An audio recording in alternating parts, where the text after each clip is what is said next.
beaucoup d'avancées, mais il faudrait que, on a parlé de la traçabilité et du suivi, il faudrait que tout cela se passe. La DG a dit quelque chose, ça fait plus de 20 ans que le pays s'est engagé, et qui nous a dit de signer total à thé.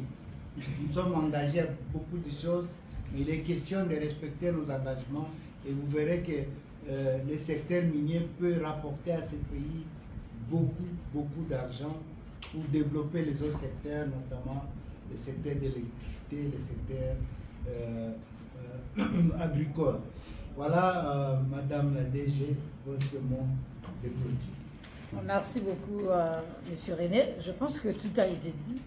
Je ne peux que remercier le conseiller principal du chef de l'État, tous les représentants des services étatiques, ministère de Mines, ministère des Droits Humains, tous les collègues de la société civile, mais aussi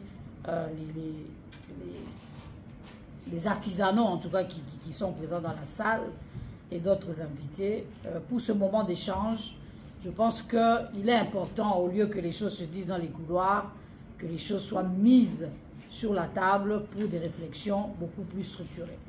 Comme je l'avais dit tout à l'heure, ça fait plus de 20 ans que la RDC s'est engagée dans le processus de Kimberley, et ça fait aussi plus de 20 ans que le SENADEP a été le premier jour du début du processus de Kimberley avec d'autres acteurs.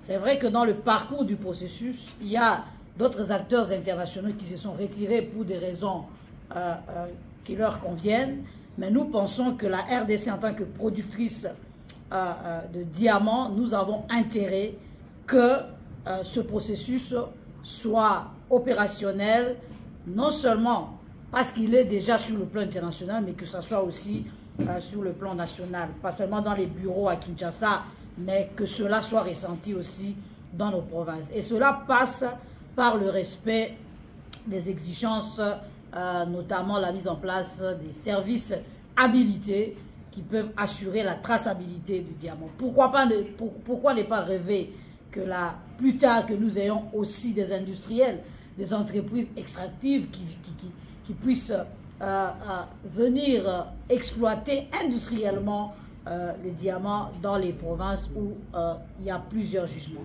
Je pense qu'il est important que la RDC, en tant qu'État, que tous les acteurs, que ce soit étatique, la société civile et même des opérateurs économiques, que nous puissions nous y mettre autour d'un dialogue constructif afin que le secteur de diamants soit plus porteur également comme celui des mines dans les autres, celui du cobalt, cuivre dans les autres provinces.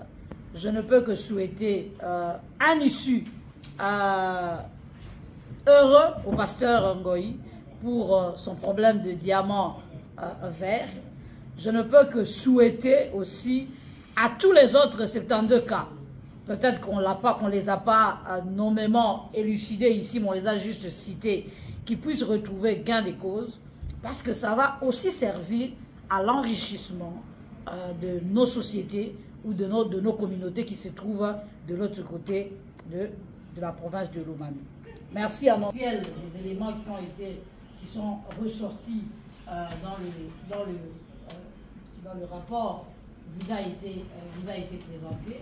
Et c'était important que vos avis vont nous permettre d'enrichir ce rapport qui sera disséminé, qui sera déposé aux personnes habilitées qui peuvent non seulement prendre des décisions adéquates, mais aussi faire en sorte qu'il y ait plus de transparence et de traçabilité dans le secteur du diamant dans notre pays.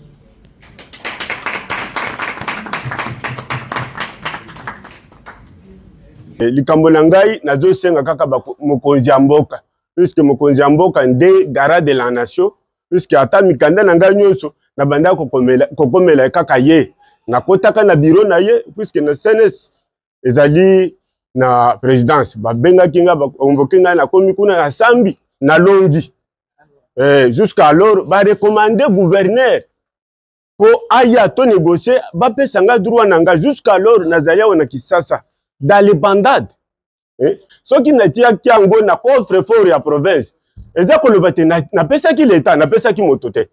natiki yango na coffre pour ya province babengi bakonzi ya province bakomi awa bayaki na libanga wana libanga ezali awa na Kisasa c'est pourquoi gouvernement sécurité bapesa biso libanga tote kango gouvernement azwa yaye droit ngana azwa yanga droit ndeli kambo na zana ngo puisque nazolinga transparence nde oyo nazolinga ngo.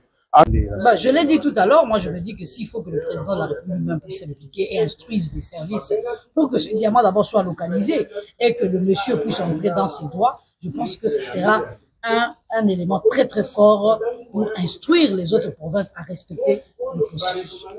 Est-ce que cette affaire peut mettre la RDC dans une mauvaise posture par rapport au processus de Kimbeli? J'ai dit tout à l'heure, le processus c'est de lutter contre les diamants de conflit. Non, le souci du pays c'est de pouvoir mettre tout en œuvre pour que nos diamants qui sont vendus ailleurs soient dépourvus de toute connotation.